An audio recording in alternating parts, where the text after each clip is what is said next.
What chance did a woman have in a naval courtroom where even the law was written by men who believed piracy was unnatural in a woman? The answer, as history coldly reveals, was almost none.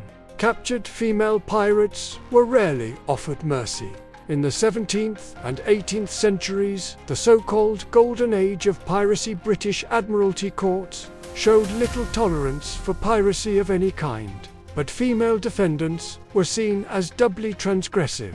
Trials took place in makeshift naval tribunals, often held in colonies like Jamaica or New Providence. These courts operated without juries, and the outcomes were typically predetermined. The legal process was swift, but not without theatrics.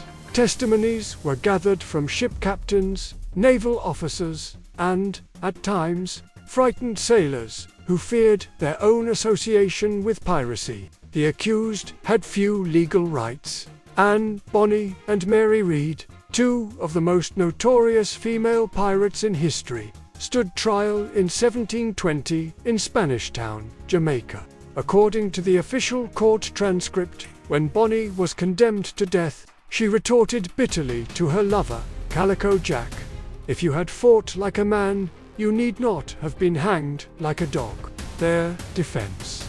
Pregnancy, known as pleading the belly, it was one of the few legal protections afforded to women.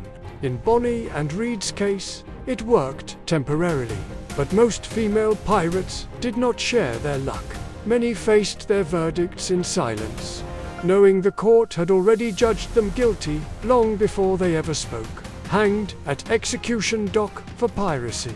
The river rolled silently past Wapping, but the cries of the crowd shattered the morning calm. Here, at London's infamous execution dock, countless pirates, men and women, met their end, dangling from the gallows just above the murky waters of the Thames. It was here that the British Empire made a gruesome example of piracy, and female pirates, though rare, were no exception. Under British maritime law, piracy was a capital crime. The Piracy Act of 1698, passed under King William III, made clear that all and every person so offending shall suffer pains of death. Unlike land-based executions, these hangings were carried out by the Admiralty, and the chosen site execution dock served as a symbol. Pirates would die with the tide that had once given them freedom. Women found guilty of piracy were sentenced with the same finality as men. The executions followed a cruel ritual. The condemned were led from Newgate Prison, paraded through London in a cart under armed guard, jeered at by crowds. Once at Wapping, they were made to stand under the gallows, sometimes with a noose already tightened around their necks. They were not dropped with a long fall to ensure quick death. Instead, the short drop caused prolonged strangulation, a method known as the Marshal's dance, as the body would convulse grotesquely before stilling. Though female pirate executions were fewer in number, they were no less brutal. Mary Critchett, an American woman who joined a crew of escaped convict pirates in 1729, was captured near Virginia and tried in Williamsburg. Found guilty of piracy, she was sentenced to death and hanged without fanfare, without delay. No pleas of pregnancy saved her. These public executions were meant not just to punish, but to terrify. The bodies of the worst offenders were left hanging until three tides had washed over them, a punishment called gibbeting. While this was more common for male pirates, the very threat was a message to all. Piracy would not be forgiven, regardless of gender. In the shadow of the gallows, female pirates were reduced from legends to lessons, examples, sacrificed to uphold empire and order.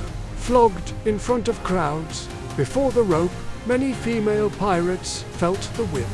Flogging, an ancient and excruciating punishment, was frequently used by naval authorities and colonial governors to inflict public humiliation and physical agony on captured pirates. For women, this punishment carried an added layer of spectacle.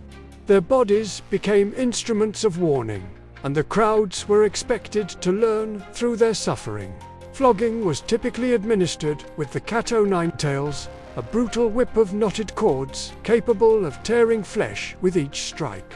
Sentences could range from a dozen lashes to over 100, depending on the severity of the offense and the decision of the court. Their punishments were not just sentences, they were instruments of fear, gendered power, and imperial control. The fate of female pirates revealed how deeply the maritime world feared women who defied it. These stories still echo in the silence of prison ships and the shadows of gallows. What does their erasure from history say about power, justice, and who is remembered? As the ancient Roman historian Tacitus wrote, "The more corrupt the state, the more numerous the laws." This is their testament. This is their truth. And this is why we must never forget what empire really costs.